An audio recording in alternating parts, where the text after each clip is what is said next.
Let's podcast. After dark, Chris Kreider, natural hat trick, puts this game away in the third period, Joe.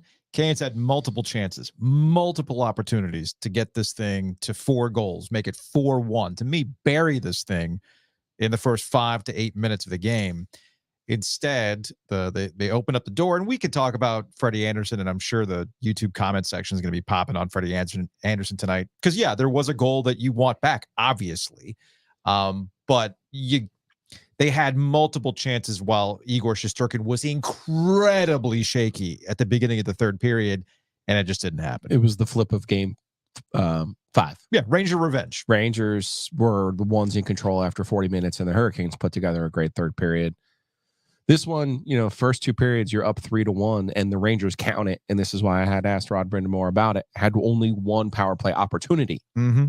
Don't take the penalties. Don't put yourself in a situation where you allow that machine to convert. And that was Kreider's second goal, makes it 3-3 on the power play. Mm-hmm. Now, all of a sudden, they have 2 chances. They convert on one, and you could feel, obviously, Kreider had already scored twice by that point. You could feel he was seeing this thing like he was throwing it in from water from a boat.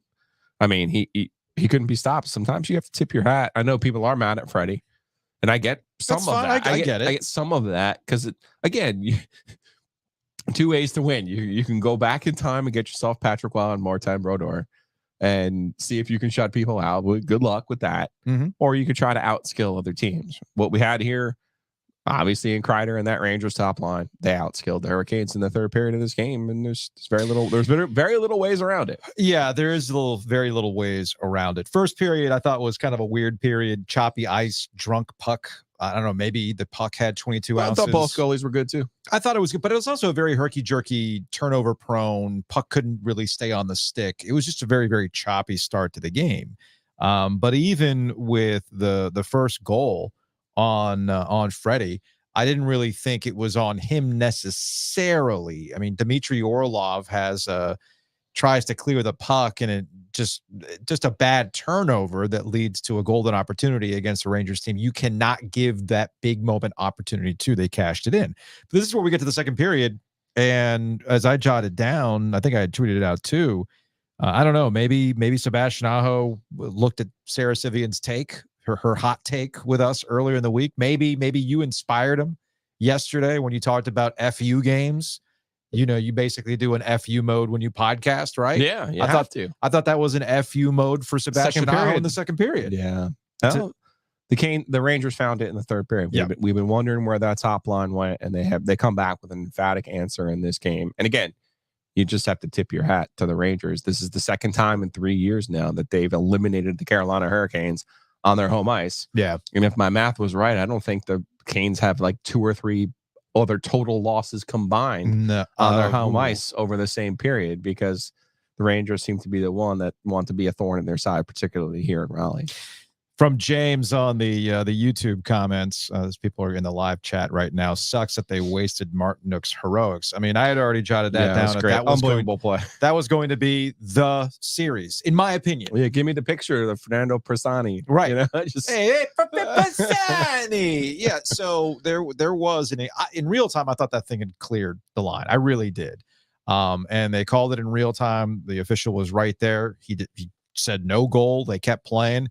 And obviously the replays showed that was true. And that, to me, illustrated the first 2 periods for the Carolina Hurricanes and how relentless they were. I mean, remember, Peter Laviolette's on the other side. Remember, relentless is the word that he would use all the time. There was even a wine called Relentless, for heaven's sake, back in 2006. And I think it's not necessarily because I think Freddie has been a little bit shaky. I just think that the Carolina Hurricanes understood this is where they could ultimately truly turn the nature of the series to get it to Game 7.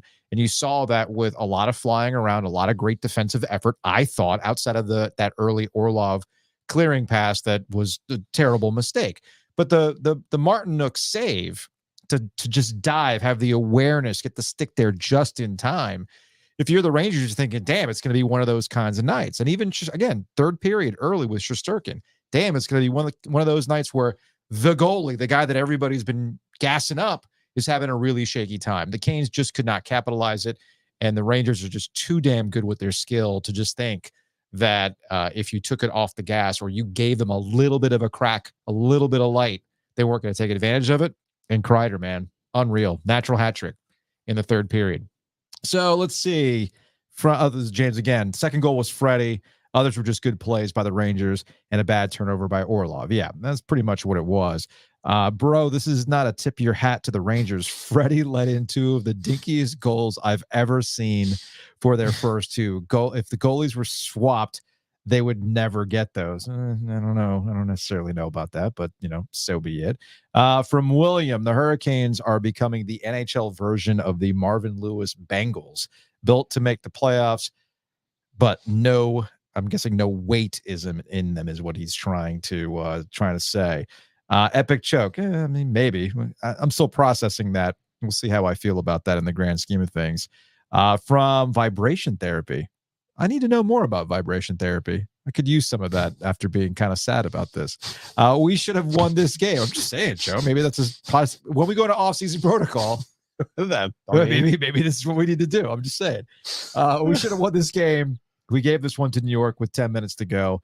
This is what happens when you go with 3 goals and then get comfortable. Rod is a great coach, but this one's on him. I mean, I don't know if I'm going to put it on him. But again, you said it at the jump of the podcast.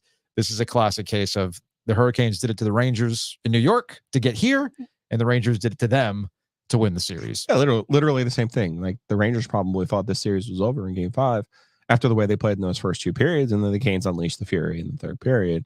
I thought the Canes did a good job of continuing that in this game, and I thought their vibe was right when we were over there yesterday. I thought it was right to start this game. Mm-hmm. Again, sometimes things just start bouncing the wrong way, but I got to reiterate, the first 2 periods, they only gave up 1 power play opportunity, and the Rangers did not score. Yeah, so you're talking about the tying. Yeah, the tying goal here comes from Kreider on the power play. Jordan Staal. You want to say it's physical play, let it go, blah, blah, blah, blah, blah. They decided whether it was a cross check that they called in Jordan Staal in that situation. Yeah, fine. I mean, as I'm driving back from the arena to here, I even heard Tripp say, you got to think they've only had 1 penalty. Yeah. There's probably going to be another chance here for the Rangers power play. And everyone knows they're too good on the power play. Again, you want to get to the Freddie blame game. I don't know enough about all of the goals that I saw to say, well, obviously Freddie could have been better. No doubt about that. Anytime you have a situation like this in the third period, obviously the guy could have been better. And I thought actually we saw his best first 2 periods of the series, to be perfectly honest with you. Mm-hmm. I thought in the first 2 periods, we saw him really understand the assignment. Again, when the wave starts flowing on you and that's your best player. Yeah. Chris Kreider's a 50-goal scorer. Right. Canes don't have those. No. No. That's not a thing. That's why when I look at the difference in this game, I'm going to pound the table on this from here on out as we discuss and people offer their opinions. The game was lost when they could not capitalize on the Rangers' shakiness in the third period. Yeah, they had hard stop. Post, 2 of them. Hard stop. Igor Shesterkin also was fumbling rebounds. He couldn't glove it. Mm-hmm. Early on in the game, he was gloving those. And you talk about how both goalies were pretty good in the first period. You're right. There were a couple of saves there from Shesterkin that were glove saves that were excellent. And that's why it took the Natchez goal early to truly kind of break through, because that was just great. Forechecking, powering through, getting in position, getting into Martinook, who I thought had a great game. Martinook had an opportunity. I mean, he just blasted one at Shesterkin that went off the post and went super, super high. So the thing about Freddie Anderson, it's kind of like quarterbacks in the NFL, right? We talk about goalies like we talk about quarterbacks in the NFL. We try to boil it down to one particular thing, as though the quarterback is also giving up chunk plays defensively, right? And in the case of Freddie, I'm not saying that he didn't let in some goals you cannot let in. That's not what I'm trying to say. I'm simply saying that you completely change the tenor of the game when you put that 4th goal to go 4-1. I mean, somebody joked with me after it got to be 3-1. Somebody joked in my timeline. I don't have enough time to go pull it up on Twitter, so apologies. But they straight up said, that's it, because we know Shesterkin ain't giving up a 4th, because that's what Shesterkin does. You can score on him. Right. You can score on Shesterkin. He's just not giving up the 4th. Even when they scored the 4th goal in Game 5, he wasn't on the ice. Yeah. Right? So those are the things that kind of play into this. And to me, the conversation around Freddie is that's kind of what he's been throughout this entire playoff series. He's had some brilliant saves, and he's had some that he would like to have back. Do I think things would have been different with Pyotr Kochetkov tonight? I don't know. I would have done it the inverse. I would have put Kochetkov in game 5, and then you bring Freddie in today after a little bit of rest, see where it goes. Because this is something that I did hear Tripp say, and we could bring on Mike Maniscalco, Canes play-by-play on the Easter Automotive Hotline. I know Tripp and you talked about it. Tripp pointed this out as the game was winding down. You could tell that the Canes were getting a little bit gassed there at the end, even though they did have an extra day of preparation for this. Rangers turned it on, and Canes had a hard time getting back up with the mat, man. I think what everybody kind of forgets about, and you get caught up in the euphoria of winning 2 in a row, and now you've got this 3-1 lead here in game 6. The Rangers are a damn good team. Mm-hmm. And what I look at as that, when you had a chance to deliver the dagger, and I was listening to what you guys were saying, you had a chance a few times before Chris Kreider takes over the show in the third period. You had a few times to extend the lead to make it 4-1.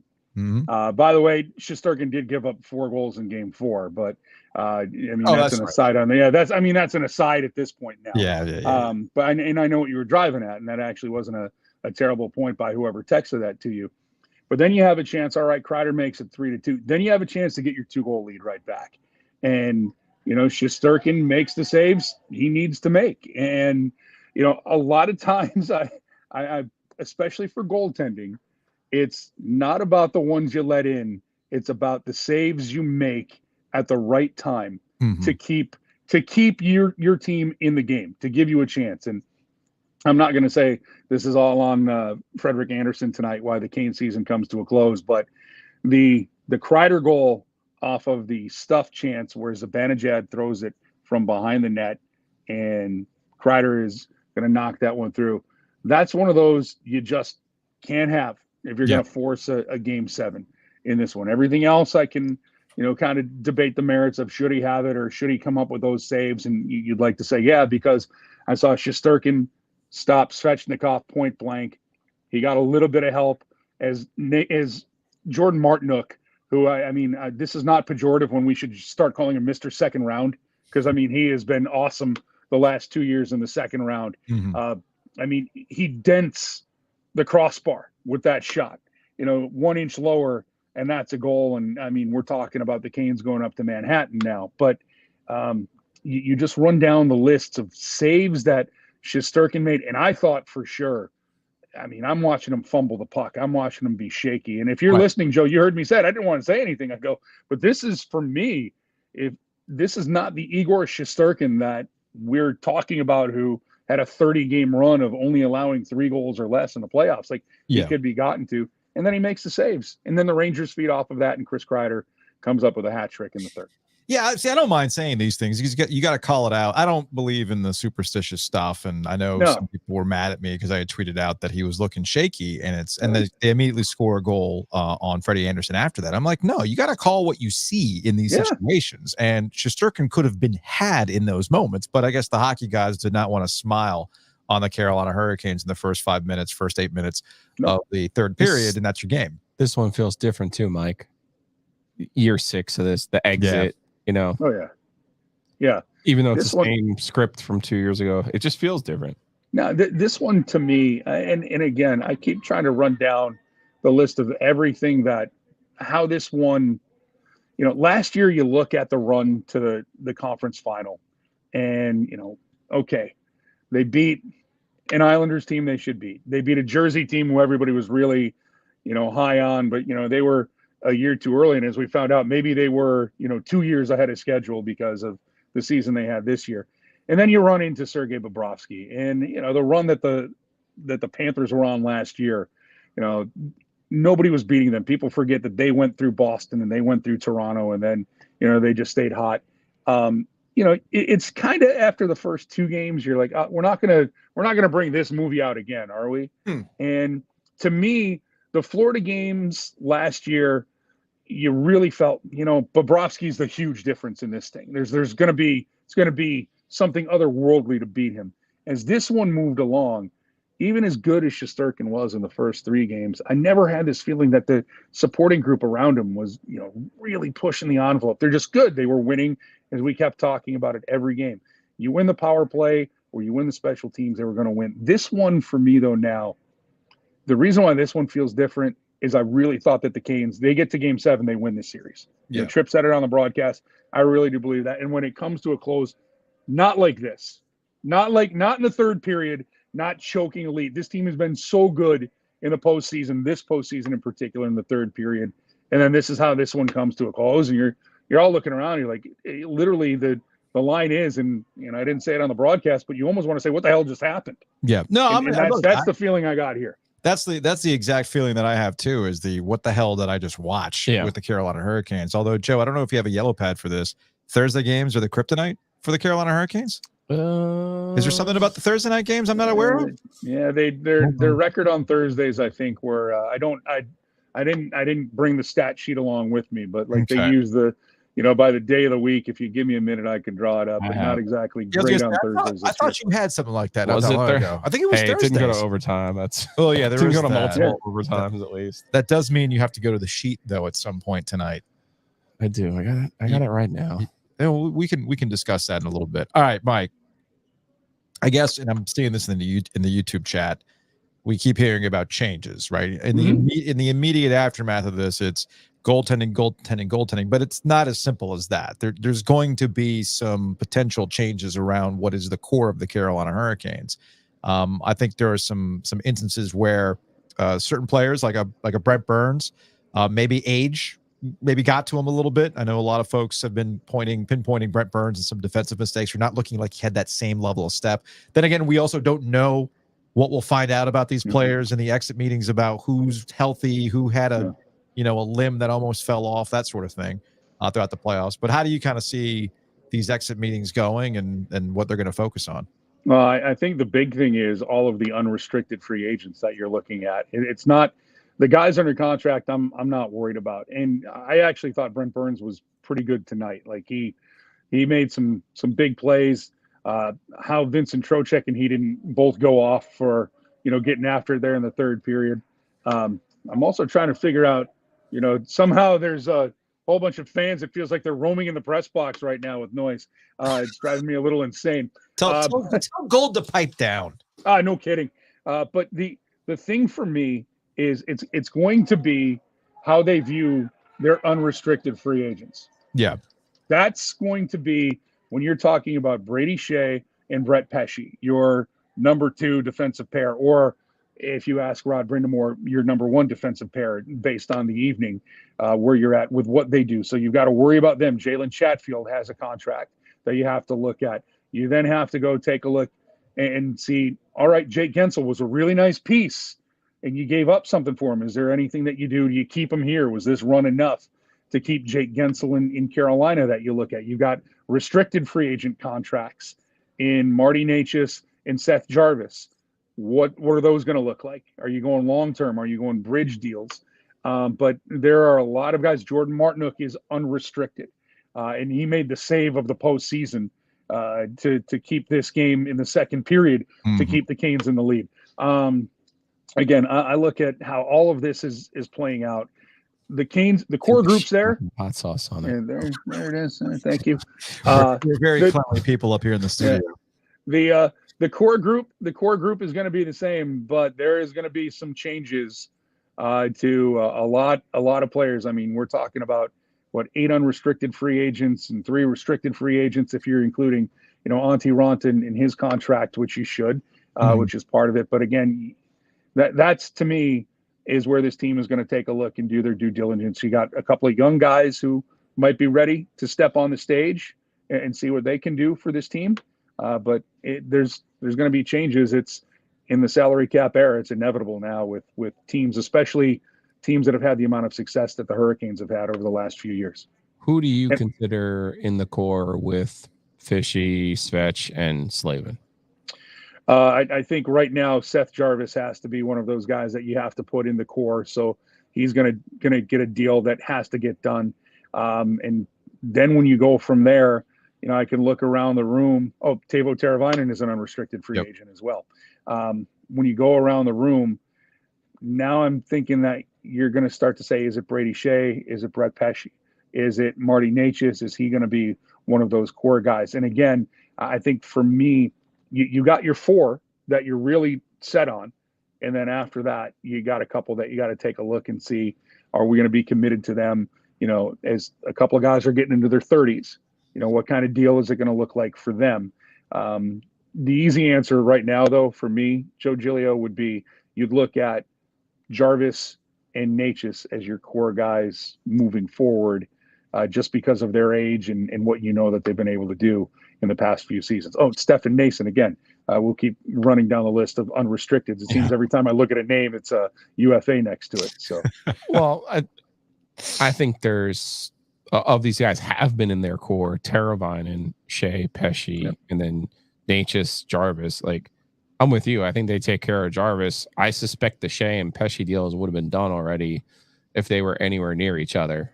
That's what I worry about. And I think Pesce absolutely has been a key part of the core of this team. So. I mean, without a doubt. I mean, if you're taking a look at this run and what they have done, Shea and Pesce, to me, it's, again, I don't handle the cap. I don't handle the contracts. They're not letting me anywhere near any of the important decisions. In fact, I'm not anywhere near any decisions with this team, and that's a smart play. Yeah. But for me, those two, if you can get them to a deal where everybody is all right with it, I do whatever I can, because the identity and the strength of this team has been that back end and how good they are with whatever pairing you want to put out in whatever situation. So, but you do have guys who are coming. Like, you've got Scott Morrow, who, is he going to be ready for prime time, or you want to give him a full season in the AHL next year? That's the good news. The Canes are going to have an AHL affiliate from everything that we've been told. So yeah, you can make that happen. But then you've got a couple other guys who they're really high on. There's Alexander Nikishin, who's playing in the KHL, but that's a whole different set of hoops you got to jump through with everything that's going on in the world and how the KHL works, and edicts that they've been sending out where they don't want anybody who's not 25 to leave. Yeah. And I'm not even going to get into any like Eastern Promises movie with Viggo Mortensen or whatnot. Yeah, I was actually talking. I think you and I were talking about this in the locker room. Dancer. There are some things where I'm just like, when it comes to some of the Russian dynamics, I don't even want to. I don't even want to know. Yes, Barishnikov. You can hang out with Carey Fever. But you are hitting on something that I don't think we've talked about enough during this run, and we talk about the potential changes in the offseason, is that there is some talent in the pipeline that the Hurricanes have had their eye on, or in preparation to start bringing them up. And that, I think, is going to be more fascinating in how you blend what you think is your next generation of guys to come up, right, with the pieces that you want to add through free agency. And why I think more and more we're going to see a real different Canes team next year while they try to balance that. And of course, who's going to be the head coach, because now the Carolina Hurricanes are out. If you thought the Rod Brind'Amour rumor mill was flying while the playoffs were going, well, it's only going to pick up now that he's out, and he doesn't have a contract yet. So I mean, look, I think all three of us are very, very confident that Rod Brind'Amour is going to be the coach of the Carolina Hurricanes next year, but that's not going to stop people from obsessing about it. No, they'll do that. I would stake my reputation on it, but guys, my reputation, so that's not worth staking anything. What reputation, Mike? Exactly. I will go back to my comment. I will be the most surprised person in North Carolina if Rod Brind'Amour is not behind the Hurricanes bench next year. So let everybody else do what they got to do and speculate the way that they need to. The fact that his team didn't roll over down 3-0, they put the ever-loving fear of God into the New York Rangers, which, by the way, Joe Giglio, when is that President's Trophy curse going to kick in? Isn't there a jinx, right? Isn't this what we're all next round? Panthers will pick us up. Jeez. Mo will pick us up. Mo's been on a heater too. He has been on a heater. He has. But I look at, and when the body is just put into the morgue and you want to do the autopsy and do the post-mortem. Yeah. Part of me is still like, let's get this thing get cold before we really start talking about what the team is going to look like next year. The one thing for me is, just when you think, oh, well, this deal won't get done, or you've heard all the rumors around this, what this organization, at least the last 5 years, has shown me is you don't rule them out of anything. Anybody coming in, anybody getting moved, any kind of contract that you think, well, that's not going to work for the way that they view things in their analytics department or versus their scouting department.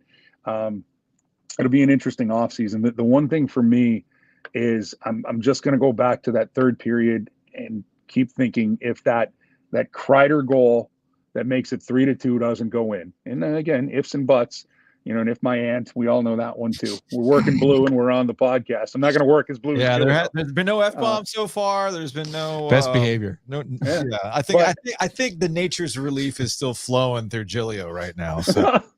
But it's to me. Thank you for that one, Ovies. I needed it. But to me, it's I'll go back to it's all moments, and it's so funny how hockey can turn on a dime. And for anybody who's watching this, please just in the future remind yourself of one thing: the other team gets paid to play too, and you gotta give credit to the Rangers and Peter Laviolette, to whatever the hell he told them in the intermission, where they didn't say, all right, well, let's just pack it up and we'll take our chances at home in a game 7.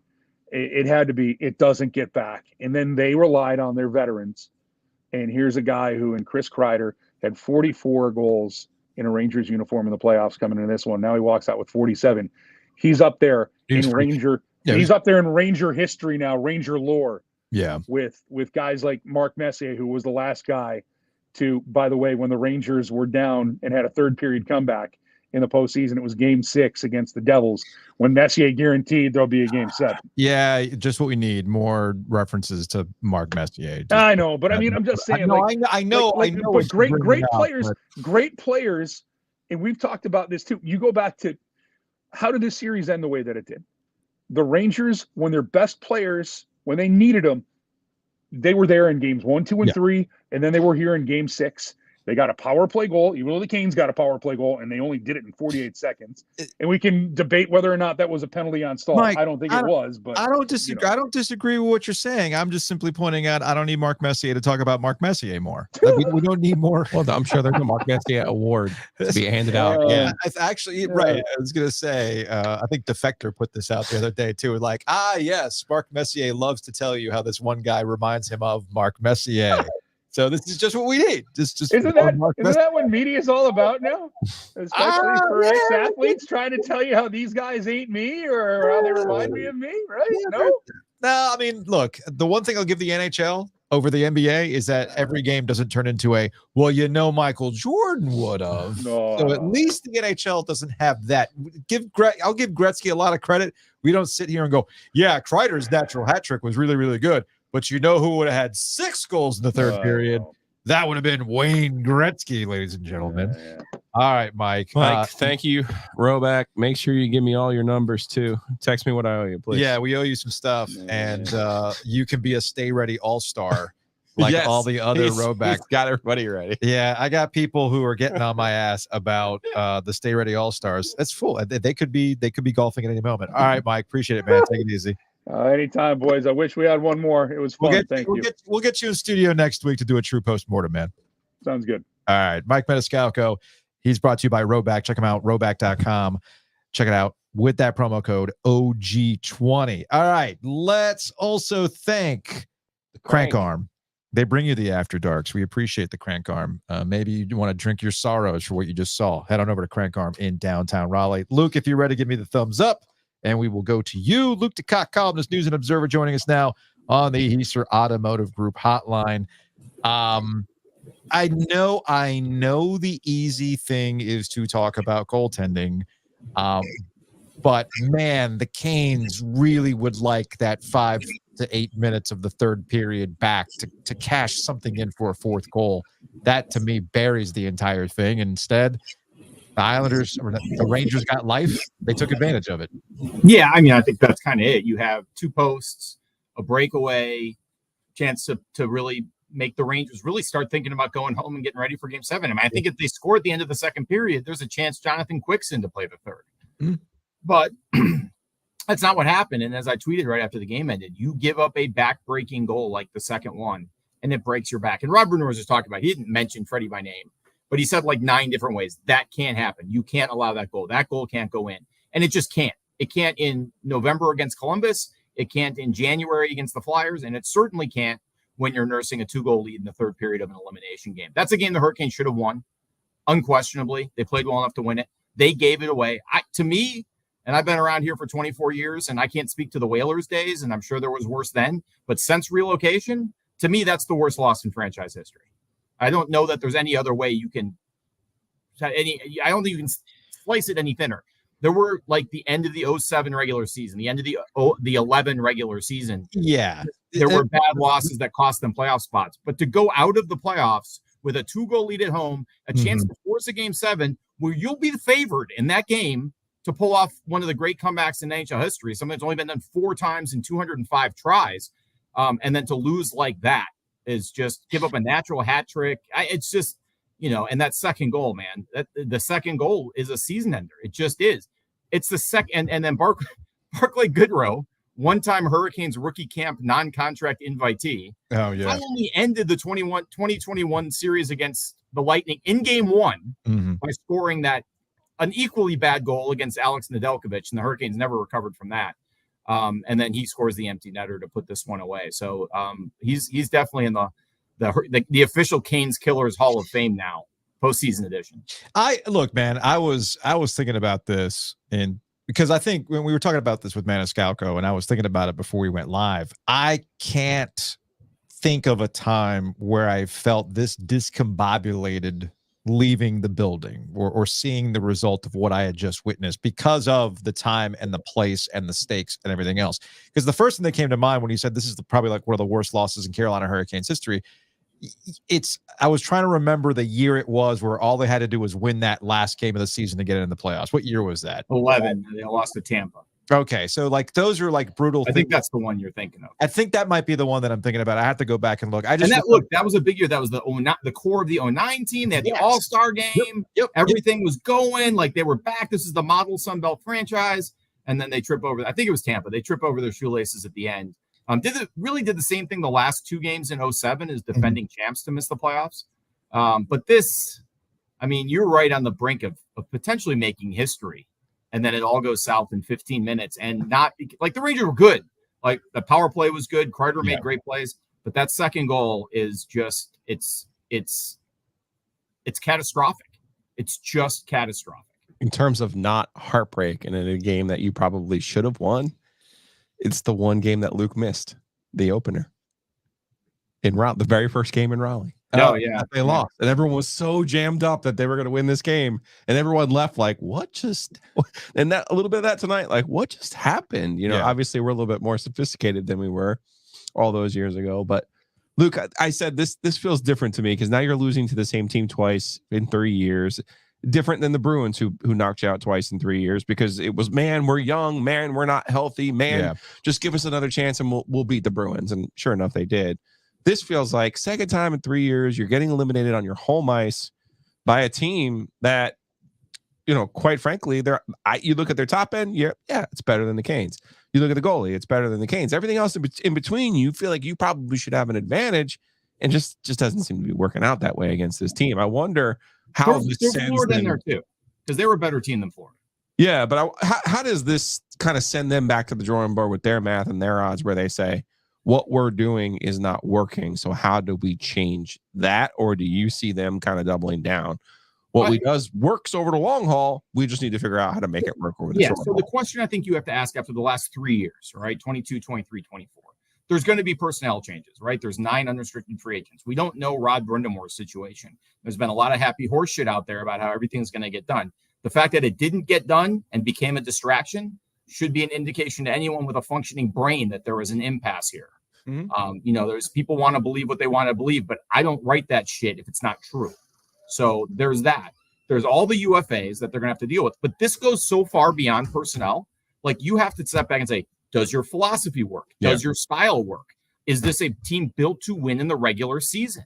And I think that's when you get down to it, especially as you said, when the same team eliminates you twice in 3 playoff years, and then the way they lost to the Panthers last year, there are serious questions about the way this team is built. Now, it's going to change because Brady Shea is going to go get paid somewhere, and Jalen Chatfield's going to go get paid somewhere. And who knows what's going to happen with Marty Necas, who might have played his best game in a Hurricanes uniform tonight, by the way. That's incredible from Marty Necas tonight.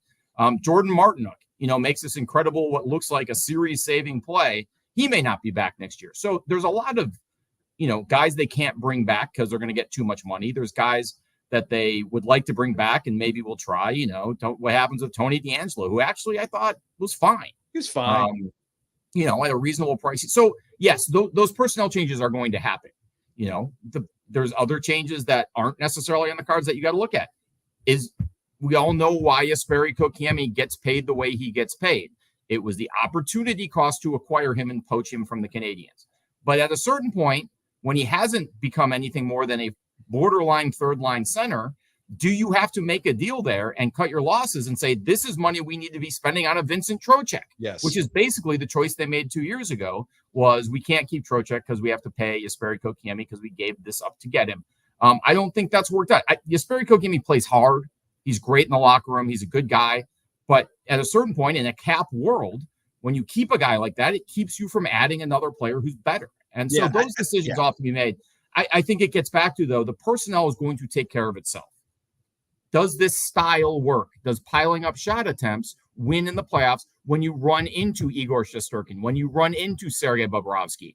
Does Andrei Vasilevsky, let's go back to 21, does that style work against good goalies or Russian goalies, maybe? Yeah. And number two, are we built, is putting a premium on skill above all else, does that win in the playoffs? I don't think here's where I'm going to push back on that. Here's where I'm going to push back on that is in particular tonight.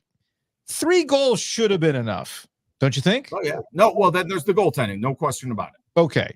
And I don't disagree with I think there's a hard conversation to be had with Kotkaniemi in particular. And I think Trocheck in this series just made it glaring that they're trying. It was the old mean girl. Stop trying to make fetch happen or fetch happen. I think we want to make fetch happen, obviously. But with Kotkaniemi, it just, I get it. I get why they thought it was going to work itself out. There was a little revenge signing in there as well with Montreal. But at some point, man, it ain't going to happen. It's just not working.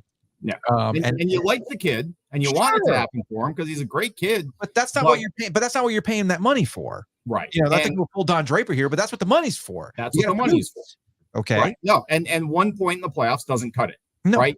You look at the other guys. Marty Nate just scored goals in the playoffs. Give him credit. He showed up. Seth Jarvis, despite playing on the third line, showed up. Jordan Stahl had a tough night tonight. That is going to live with him for a long, long time. Although he did feel like Zibanejad dove, although he didn't come straight out and say it. He said, but we've seen that at this point. We're 6 games into this, and the Rangers have been doing that stuff throughout the entire series. It's funny because I asked him about it after game 2, I think, because Trocheck went down so easy in overtime. Big, strong Vinny Trocheck all of a sudden having his attack of terminal vertigo. And some of the Rangers were, can you believe anyone asked him about that? And I'm like, you guys, for being in this alleged tough market, are the biggest fucking homers on the planet. Oh, it's the New York market is super, super soft. I mean, nice to see all the Rangers back in the cans. It's nice to see all the Rangers back in the chat. All the Rangers don't throw Larry in there. Larry's all right. Larry's all right. Larry does his job and does it well. But the general media corps can be a little amusing. We'll have some more time to talk about this in depth about what the offseason is going to look like. I just want to get that immediate reaction as we're kind of processing all of this in real time. Appreciate you and all the help with this postseason, our experiment with these after darks, after Canes games. I think based on the views and the comments that I've been getting, everybody's been happy with it and engaged with it. So I appreciate you helping out with that. Been fun. It's actually, as I think I said this after one of the games, maybe in the Islanders series, not tonight because tonight's column's kind of written in my head, but it's actually fun to kind of talk about this stuff. It's like having an editor that you can talk about and go over the issues with and actually, write a better column maybe. So thank you guys for being the editors I don't have. All right, Luke, we'll talk to you later, man. See you. Back in the day, we called that working the bullpen. Yeah. Everybody just kind of hang around in their cubicle area. They're just kind of shooting the shit. Next thing you know, you're coming up with show ideas. Are you locking up again? No, I'm getting another beer. Oh, okay. Well, we're wrapping up. So it's the end of the year. You just wanted okay. Well, while you do that, I'll pour some of the last of the dark arts since it's been a day. I'm not like a Jimmy V full day. I've had Delta 9. I've had blueberry beer stick. That's a full day. Now I'm having bourbon, baby. That is a full day, man. An absolute full day. Do you guys have a local hockey team that we could do post games? I'm in this post game. Can you see me dropping every F-bomb and every curse word after like some I was gonna say this is some house league. I gotta wash this glass. Yeah, you do. This is like a well-seasoned glass at this point. Oh, and there's a fly in there. That's not good. All right. Oh, you want my coffee, Steele? Where's my where the heck is my This only had coffee in it. No. I need my where's my my Raycon? This has coffee in it too. Jeez. Are we this disgusting? Are we like this? I don't know. I try not to be a dirty person. I really don't. I might be influencing you. Yeah, because I mean, if we did tours of the studio, you could tell which is my side and which is your side. I think some people could even tell based on the wall and how the wall is all set up. Yeah. So you know what? I'll just drink straight from the bottle. No, the arts. Yeah, why not? Right? There's nothing wrong with this. I don't want your leftover Stainless coffee. steel. I There's don't- nothing in there. Oh, okay. As long as there's nothing in there, then I'm fine. I'm absolutely fine. Let's see here. Oh, man, people have some from James. Thank goodness hockey is over. It's time for ACC baseball. Our lonely eyes turn to you. Isn't it like ACC tournament time already? Next week. This is the last week of the regular It's season. already the last week of the regular season. Already, Joe. Time Time flies when you're not paying attention. Wow. From Luke. Now I got to watch Elliot David blow it in the ACC tournament like he always does. Hey. Come on. Wolfpack shit's over. Come on now. Yeah. That means our guy gets another run at it. You can't blame. I've seen some people blaming Dave Doran for sounding the siren. No, they were ahead. They were ahead. Played well. They were ahead with that, man. So come on now. What are we doing here? Let's see. This is from Demonized Ranger fans. Were crying a choke just yesterday, and now they're patrolling fools and douchebags. Yeah. Chat is. You got to talk when you can, man. I'm a big believer. You talk when you can talk. That's fine. State won 14-3 tonight against the pitching lab. Let's see. What's this from Steve? Did Ovies get a brain amoeba from a hockey beer stick netty? Where's the show? Refresh your YouTube, bro. Come on, Steve. We went live like 40 minutes ago. Come on now. Let's see what else we got here. We got more. What else we got in terms of comments? There's too many comments at this point. To Joe, just come from a wedding. My wife wants to know what shirt. What? Jess? Why is Jess on my ass? Jess has been. I have to text Jess. Jess has been on my ass because she tweets at me about Rand level speed of drinking out of the beer stick. I'm like, excuse me? You were slow? Well, here, tell you what, before we get out of here, I'll just go ahead and pull it up on the StreamYard here. Make sure the audio's out. So Serena got Saranac Blueberry Blonde.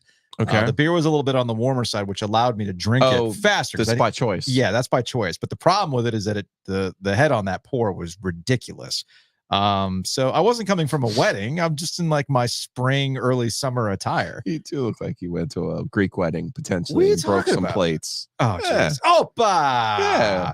So yeah, it was a good look. It was a little bit of a slow drink, but I have to pace myself because I'm worried about the air bubble. Yeah. And then the neti pot. And then it'll come back at me, and then I get nettied, and then yes, maybe I will have a brain amoeba if that happens. But I had a guy as I was trying to like get set up, with the sun and everything else. Guys like hit me with a letter can. He's like, pitter patter, man. Are you gonna drink that thing? I just yelled back at him, give your balls a tug, bro. I'm trying to set this thing up. So the beer stick power, it almost worked again, man. It almost worked again. It is what it is.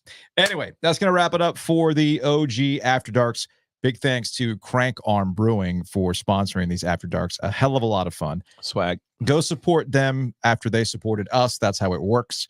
We'll still be doing stuff with Crank Arm, with the Hey Joe and the OG Sports Phone and things like that. Speaking of the OG Sports Phone, we'll have some takes on Monday when we're back.